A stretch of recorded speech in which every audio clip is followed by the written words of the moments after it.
Before getting into the video, I just want to thank you all for 1 subscriber. I just didn't think I would ever reach this milestone, and I just want to thank everyone for contributing to this great, huge, extraordinary goal.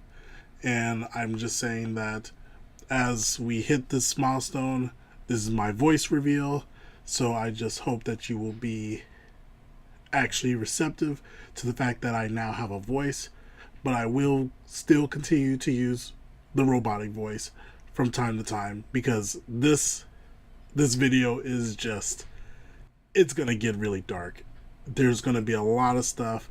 I'm not kidding when I'm saying that people might cry off of this, that people will get angry. I got very angry reading a lot of these, and I just hope that you will enjoy what you're about to experience.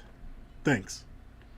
What is your childhood memory that you thought was normal but realized it was traumatic later in your life?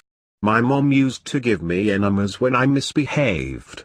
I didn't realize until I made a joke about it during my first semester of college, and everyone looked at me in stunned silence that it was not a normal punishment. She and my stepdad were both quite abusive, but we lived on a ranch away from any town and I didn't have a lot of outside contact.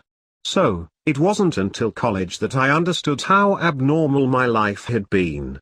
Imagine me, sitting around with other college freshmen, joking about how awesome it was to be away from our parents, and that is what pops out of my mouth. Ha! A whole new world opened up after that. I consider college to be when my real life began. Commentary time.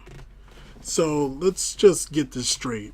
Basically, this guy just said that his parents, instead of saying, go get the belt, they would say, Ma, get the fire hose, because we about to put this up this boy's butt.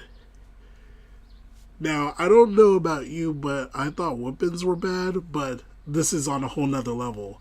And reading more of the comments in the thread, it apparently, as crazy as this sounds, it seems like this is actually fairly common for other places that are not in the city. And so I just think it's really crazy that first of all, I just hope that this was with water, nothing really bad, because I heard that people can do this with bleach, and I just think that this is just really crazy, but it just goes to show that there's like no limit to human imagination, for good or for worse. When it was my weekend with my dad, I would be dropped off at people's houses, and I thought it was fun because it was all so different and I got to meet new people. When I got older, I realized it was neglect, and he was palming me off while he went elsewhere. My best friend's mom did that to her in elementary school. We'd hear a knock at the door and find her sitting on the porch with her bag. Her mom never told us she was coming. She just jumped her there for a few days so she can go off and do who knows what. I never understood at the time because I was just excited that my friend was staying at my house for a week. But no, I realized her mom just didn't want to take care of her. My dad fought hard to get joint custody of me, and then I would stay with him one weekend a month and a whole month in the summer. At the time, I thought, hey, cool, there's new places to explore and a convenience store a short walk away. Or that I'd get to spend a month in the summer with my cousins. It didn't dawn on me until much later that he wanted joint custody so he wouldn't pay as much child support. He didn't actually spend all that much time with me personally. For that summer month, he dropped me off at his mom's, and I wouldn't see him again until he came back to pick me up at the end. One weird example was when my older brother and I asked for Digimon starter decks for Christmas, but my mom and her boyfriend only had money for one for my brother. I got some cheap squirt guns or something. My mom had to leave for whatever reason, and I was pouting. My mom's boyfriend asked me what was wrong, and I told him I didn't get a Digimon deck. He went over to my brother and asked him if that was true. My brother looked scared and said yes, And all I remember is him hitting my brother all over and my brother screaming, trying to crawl away while he dragged him by his legs from the living room into the kitchen, hitting him all over.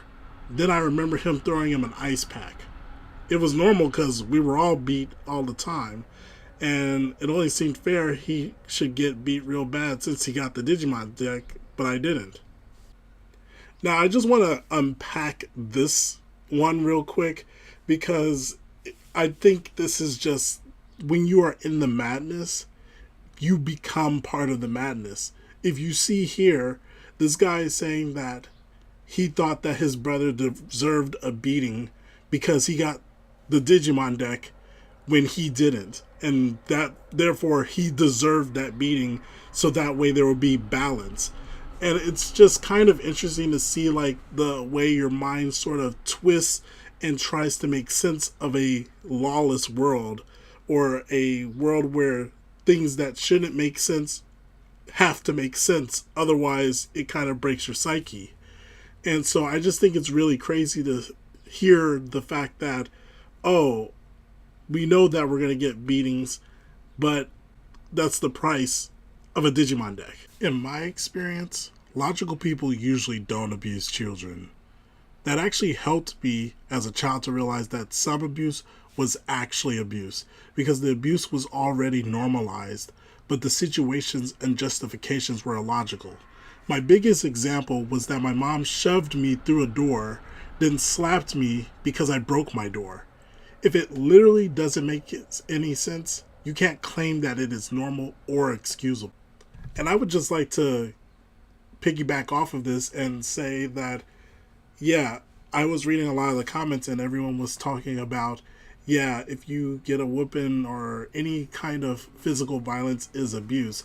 And I would agree with that, because a lot of times you're dealing with parents who are frustrated with their own situations, that they take their anger out on you as their child because you're an easy target in a sense. Not that they're physically or they're mentally preparing and saying, oh, I'm going to beat my child when they do something wrong. It's more of just an easy way out. And it's kind of hard to say that, but a lot of people felt that, oh, this is right because it taught my child a lesson. But there's a lot of different ways you can handle teaching a child a lesson without having to go through this. And we'll go through more examples, but you'll see that a lot of times it usually has the opposite effect, or it gets it to the point where your child gets so angry that they try to fight back. For some reason I have been always scared of my mom. I have mental health problems and have been in and out of therapy for the past 7 years. I once mentioned to my dad how often I would have a babysitter, and my dad confessed that whenever I was with a babysitter, it was because my mum would go immediately to a bar and drink till she was blackout drunk, while my dad was working night shifts. My mum would then come home and mentally and physically abuse me, but my babysitter made a closet game where I would hide in the closet until my dad got home to calm her down. My babysitter eventually called CPS. And my mom went into AA. She's doing better now, but she still refuses to give up alcohol, and still mentally abuses me to this day.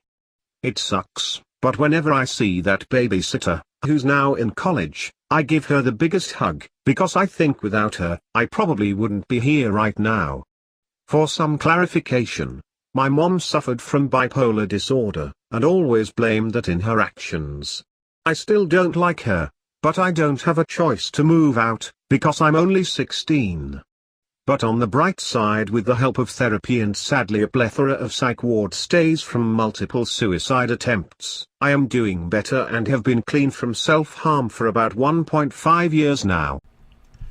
Now, this is actually a very interesting one, because this is a situation where, again, it's not both parents that are the problem. This is just one parent who is dealing with their own issues, and these issues are being transferred to the child. You have a mom who basically is an alcoholic, and at least she's getting help later on, but literally outside help had to be called in, where a babysitter is practically saving a child. And the damage is still done. This child had to go to therapy, had suicide attempts. It's just been a really rough time. And again, this person's only 16.